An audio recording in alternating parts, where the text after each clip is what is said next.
Alfonso Gabriel Capone, nacido en Brooklyn, Nueva York, el 17 de enero de 1899. Conocido como Al Capone, Scarface Capone, traducido al español como el cara cortada, apodo que recibió debido a las cicatrices que tenía en el lado izquierdo del rostro, provocadas en una pelea a navajazos. Fue un gángster estadounidense. Sus décadas de actividad criminal fueron en 1920 y 1930. Como identidad falsa, su tarjeta de visita decía que era un vendedor de antigüedades. Capone comenzó su carrera como delincuente en Brooklyn, antes de trasladarse a Chicago y convertirse en la figura del crimen más importante de la ciudad, hacia finales de los años 20. Al Capone ya estaba en la lista de los más buscados del FBI. Su caída se produjo en los años 30, cuando fue condenado a 11 años de prisión por el gobierno federal de los Estados Unidos,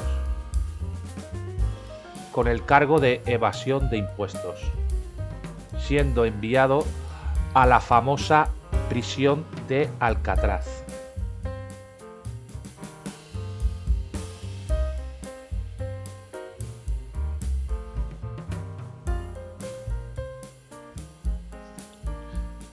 Capone nació en Brooklyn, Nueva York. Era hijo de inmigrantes italianos provenientes de Angri, un pueblo de la provincia de Salerno, al sudeste de Italia, en el antiguo Reino de Nápoles. Su padre, Gabriel Capone, era un humilde abacero que luego fue barbero, y su madre, Teresa Raiola, era una costurera. Ambos procrearon 9 hijos. Los Capone emigraron desde Italia a Nueva York en el año 1893 y se trasladaron a una casa situada en la calle Navy Street. Esta calle estaba situada en la Navy Yard, una sección de las calles del sur de Brooklyn. Gabriel Capone trabajaba en una barbería cercana. Al Capone abandonaría los estudios de quinto grado en la escuela a la edad de 14 años, al ser castigado por sus repetidas ausencias y golpear a una profesora, para después irse a trabajar a diferentes lugares, de dependiente en una confitería, de mozo para todo en una bolera y finalmente en una fábrica de cartón. Cerca había un billar, donde Capone jugaba con su padre. No se le daba mal el billar. El futuro gángster llegó a ser el campeón del barrio. En esa época, Capone conoció al gángster calabrés Tony Torrio, 17 años mayor que él, y formado en las bandas de Manhattan. Era este un hombre de talento reflexivo, que prefería la diplomacia y la alianza a la violencia, aunque no dudaba en usarla implacablemente si no había otro remedio. El joven Capone aprendió de él hasta el punto de que Torrio llegó a convertirse en su mentor y él en su mano derecha. Johnny Torrio introdujo al joven Capone en diferentes bandas juveniles de ladrones como los Junior 40 Thieves o los famosos Fish Point Gang, la banda juvenil más peligrosa de aquellos tiempos, cuyo principal negocio era dar palizas por encargo. El asesinato costaba $100. Aquí comenzó la carrera criminal de Capone y aprendió a manejar los puños y la pistola. Poco tiempo después se convirtió en guardaespaldas del mafioso Frankie Yall y Antonio Tony el Malo Torelli, quien encomendaba a Capone tareas como la de extorsionar a los diferentes propietarios de negocios para que le cedieran una parte de sus beneficios. En esa época trabajó como camarero y guardaespaldas en un club nocturno del ya citado gángster siciliano Francesco Loele, llamado Frankie J. Para evitar su impronunciable apellido una noche, Capone se emborrachó en este club e insultó a una de las chicas que trabajaba allí, provocando así una pelea entre él y el hermano de la chica, Frank Galluccio, quien con una navaja marcó 3 veces en la cara a Capone. De ahí nació su famoso apodo Scarface, cara cortada, ya que esos navajazos que recibió en la cara le dejaron 3 cicatrices considerables en la parte izquierda de la cara, desde la oreja al mentón. Al día siguiente, Capone fue a disculparse con Galluccio por órdenes de Jay y entonces dejó de ser guardaespaldas del local, aunque siguió trabajando para Frank Jay. Capone, normalmente vengativo e implacable, no lo fue esta vez.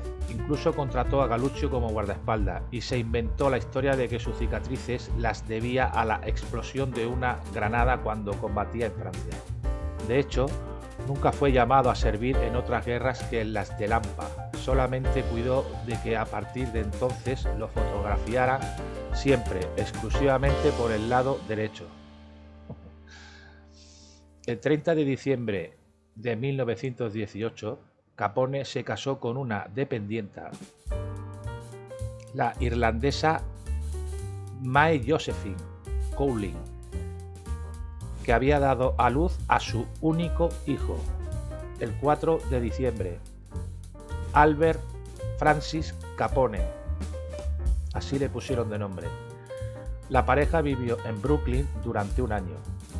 En 1919 se trasladaron a Amityville, Long Island, para estar cerca de Rum Row.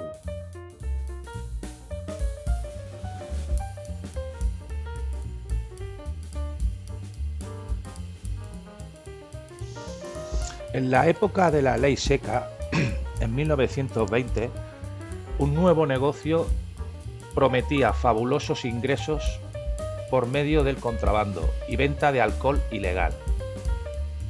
Colosimo consideraba peligroso y comprometedor ese negocio para los que ya tenía. Vender alcohol era delito federal y se negó a entrar en él, temiendo además las disputas que generaría esa ampliación del negocio. Esta falta de visión comercial y el miedo terminó de exasperar a Torrio y de repente su jefe Colosimo fue asesinado por un desconocido a la puerta de su famoso café. Los indicios reunidos por John Kobler y la creencia general de entonces indican que el asesino fue Frankie J, venido ex profeso desde Nueva York, para cumplir un contrato de ejecución a cambio de $10.000, encargado por él, ya no sobrino de la víctima, John Torrio.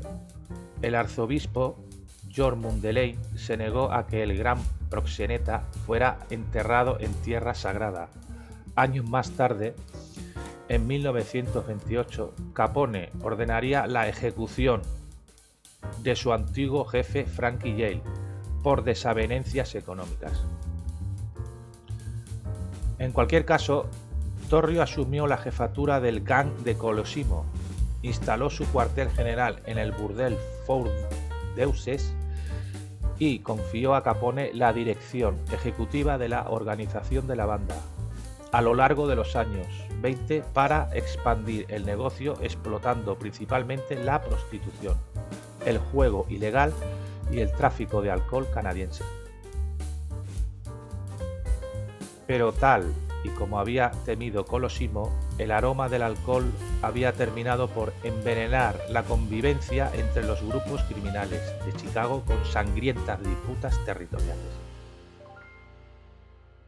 dirimidas con frecuencia por medio de modernas metralletas Thompson o el estallido disuasorio de bombas en los locales rivales.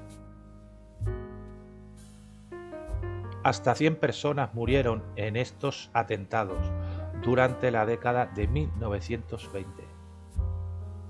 y en medio de estas sangrientas disensiones por hacerse con el control absoluto de la distribución y venta de alcohol en Chicago.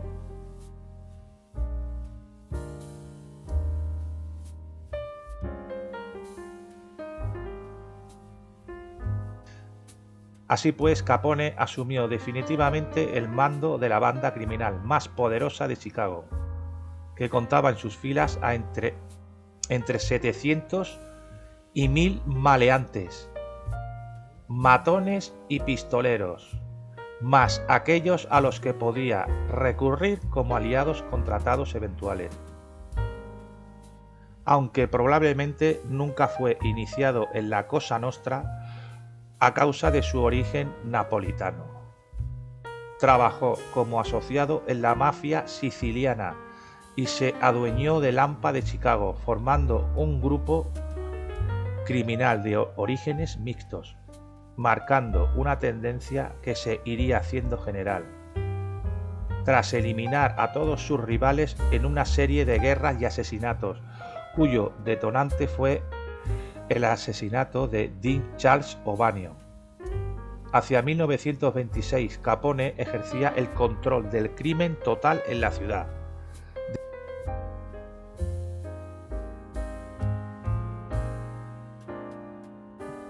La tan famosa Matanza de San Valentín, donde los enfrentamientos entre las bandas culminaron con el acribillamiento en un garaje por parte de gángsters disfrazados de policías.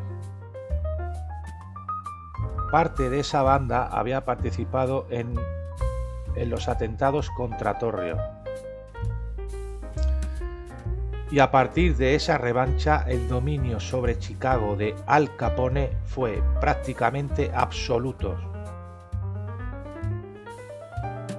Al Capone eliminó y erradicó por completo a los traidores y a sus rivales. La matanza dejó un gran impacto en la memoria popular del país, así como la leyenda de su implacable venganza contra los que se opusieran a su dominio.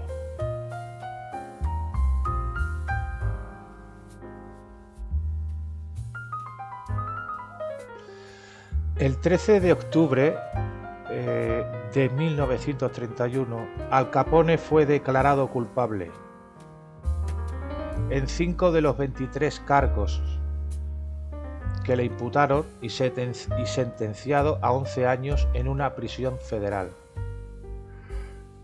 Los cargos fueron evasión de impuestos.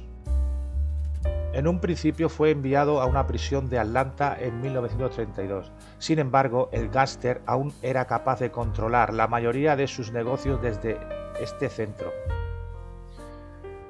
y se ordenó su traslado a la prisión de la famosa isla de Alcatraz en agosto de 1934. Aquí Capone era vigilado estrictamente y tenía prohibido cualquier contacto con el exterior.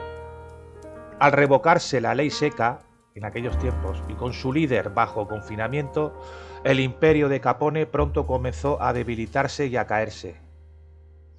Su coche acorazado y de cristal blindado fue incautado y pasó a servir de protección al presidente Franklin Roosevelt.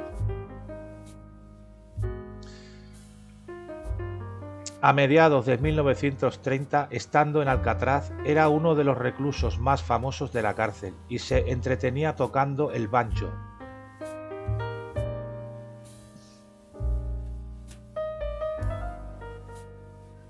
Estando recluido en Alcatraz, comenzó a mostrar signos de demencia, probablemente a causa de sífilis sin tratar. Pasó gran parte de sus últimos años de reclusión en el hospital de la prisión y finalmente fue liberado por motivos de salud el 16 de noviembre de 1939.